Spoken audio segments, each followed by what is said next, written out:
Hello, everyone. Today I want to talk about something that gets confused all the time in workplaces.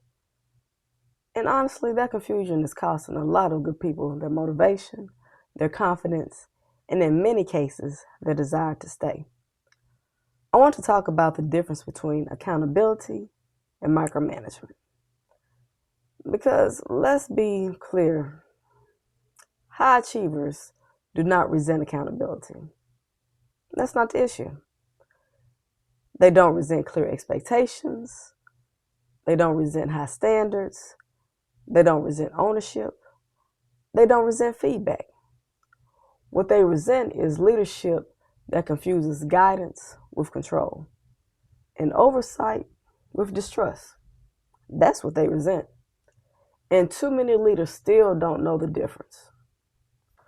Some leaders say they're holding people accountable, but what they're really doing is hovering, overcorrecting, second guessing, interrupting, over monitoring, and creating a work environment where capable people feel like they can't do anything without being watched. That's not accountability. That's micromanagement. And no matter how polished it sounds, no matter how often it gets framed as support, it still has the same effect. It shrinks people. Healthy accountability helps people grow. Micromanagement makes people shrink. That's the heart of this conversation. And I really want leaders to hear this because there are employees right now doing their best work in environments that are slowly draining them. Not because the work is too hard, not because that they can't handle responsibility, but because they're being led in a way that makes trust feel absent. And when trust is absent, even strong people change. They become quieter. They become more guarded. They stop bringing that same energy. They stop offering the same ideas. They stop stretching in the same way. Not because they stopped caring, but because they got tired of caring in an environment that keeps responding with control. That's what micromanagement does over time. It does not always break people loudly. Sometimes it breaks them quietly. And that's why this topic is so important. Now let's talk about accountability first, because I think that's important. Accountability is not a bad thing. In fact, accountability is necessary. Any healthy team, healthy organization, or any healthy leader should value it. People need to know what's expected of them. They need to know what the goal is. They need to know what success actually looks like. They need to know the timeline. They need to know what standards they're being held to. That's not oppressive. That's clarity. And clarity is a gift in the workplace. Healthy accountability says, here's the goal, here's the expectation, here's the standard, here's the deadline. Here's how success will be measured. Let me know what support you need. That's healthy leadership. It's steady leadership. That's leadership that gives people structure without stripping them of their dignity.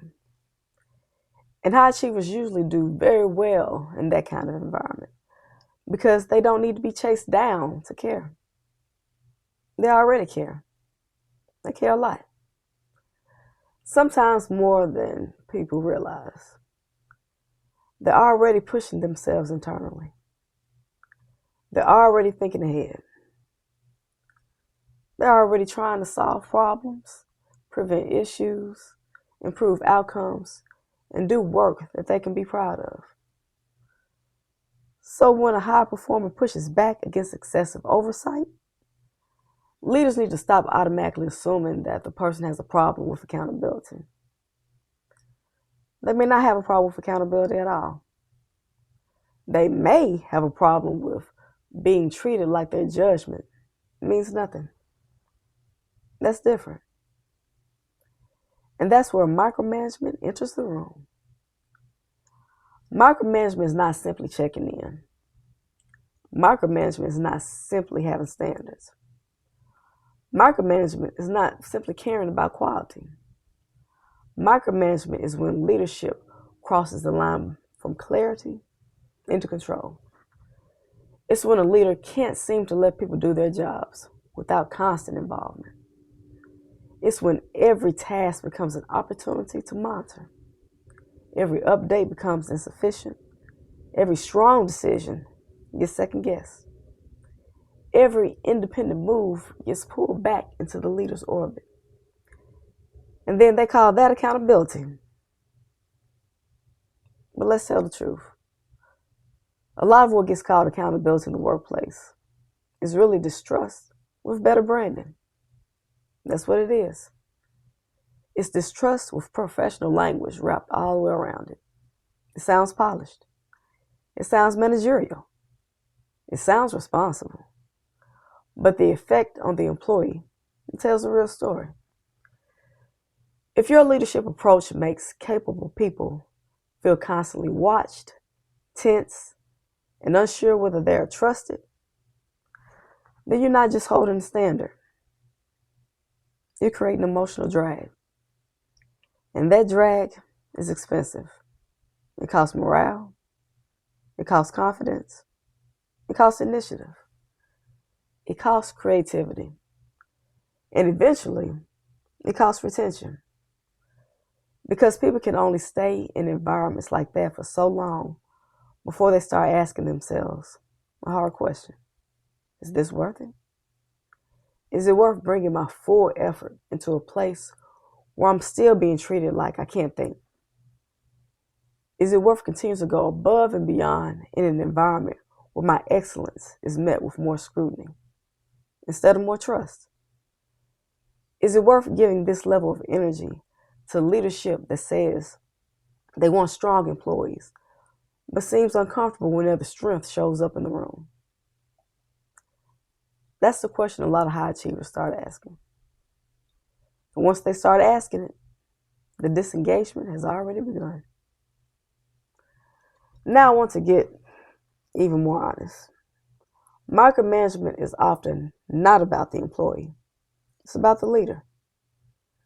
And that's the part many leaders don't want to examine. Because a lot of micromanagement is not rooted in excellence. It's rooted in fear. Fear of mistakes. Fear of losing control. It's the fear of not feeling needed. Fear of being outperformed.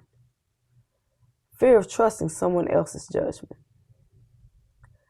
Fear that if the team does well without constant interference, that maybe the leader is not as essential as they want to believe. That's real. And until leaders get honest about that, they're going to keep hurting good employees while telling themselves that they're just being thorough. No, thorough is not the same thing as suffocating. Support is not the same thing as surveillance. Leadership is not the same thing as control. And this matters because micromanagement changes people. It teaches them what kind of environment they're in. If the environment says, I trust you, I expect a lot from you, and I will support you when needed, then strong employees tend to rise. They feel ownership. They bring ideas. They solve problems. They stretch.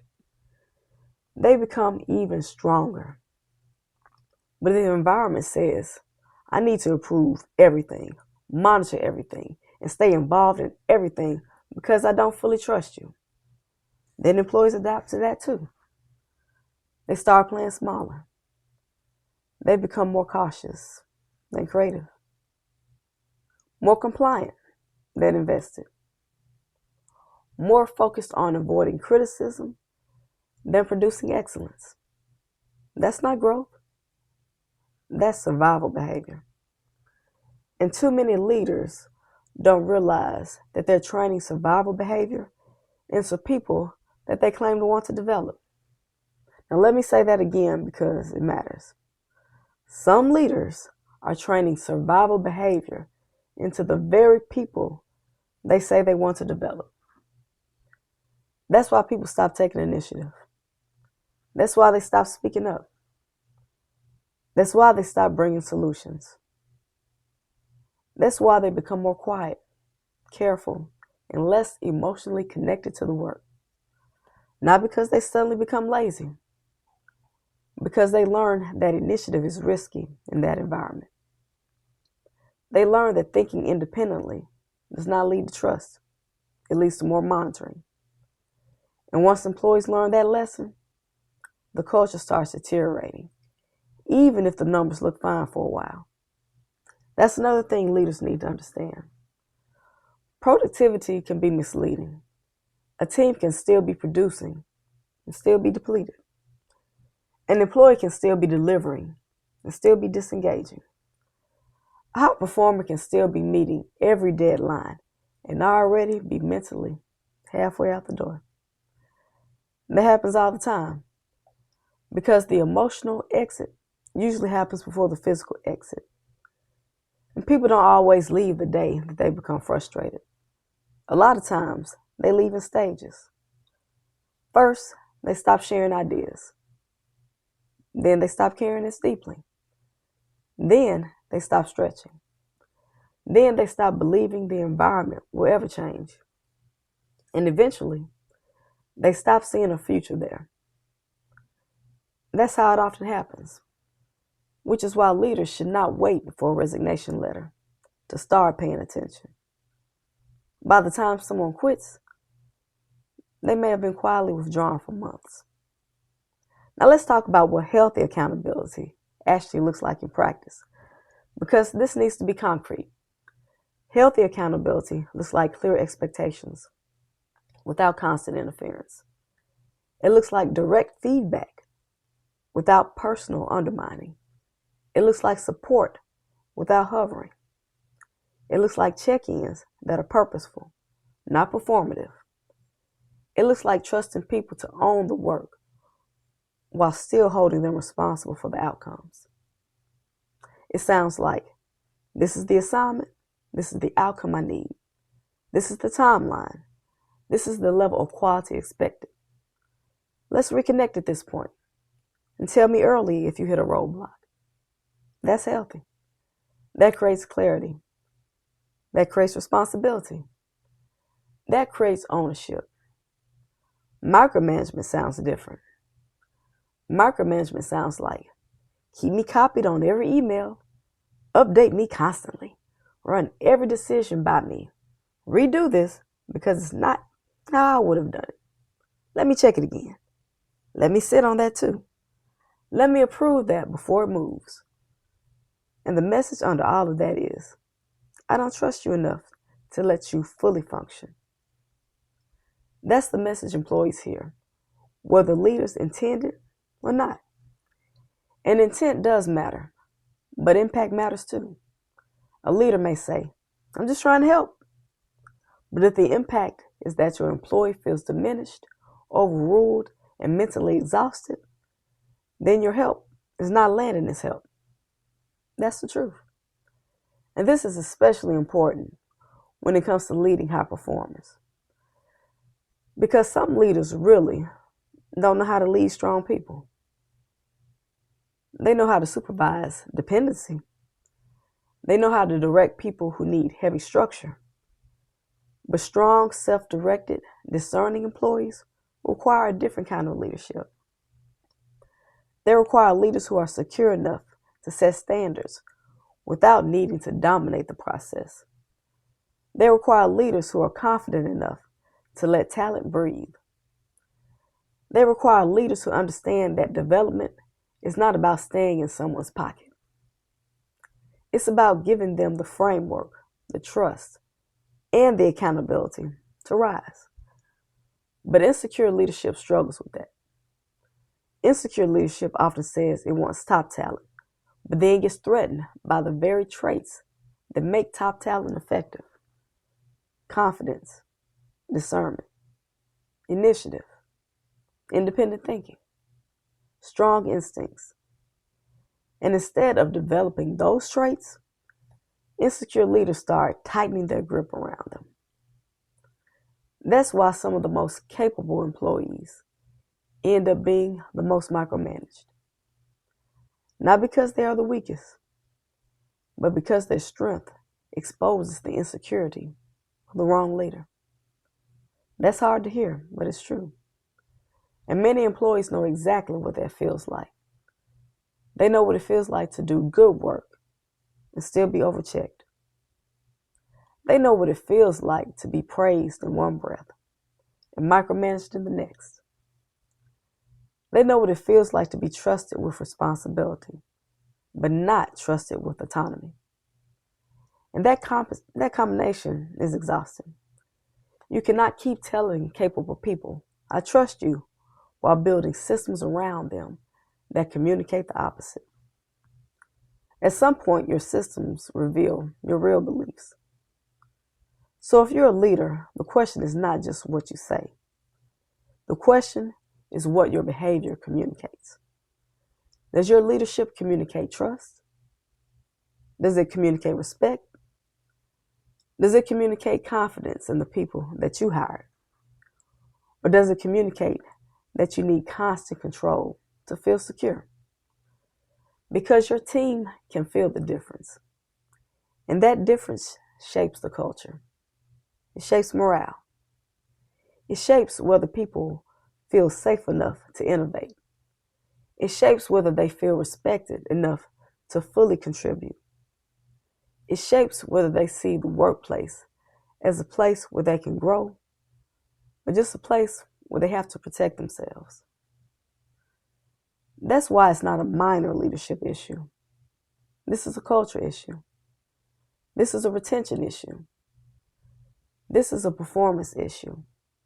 And yes, this is a thought leadership issue too, because we need more honesty around what healthy leadership actually looks like. Healthy leadership is not passive. It's not vague. It's not weak. It sets standards. It corrects when needed. It addresses underperformance. It has structure. It has follow-through. But it also has trust. And without trust, accountability starts feeling like control.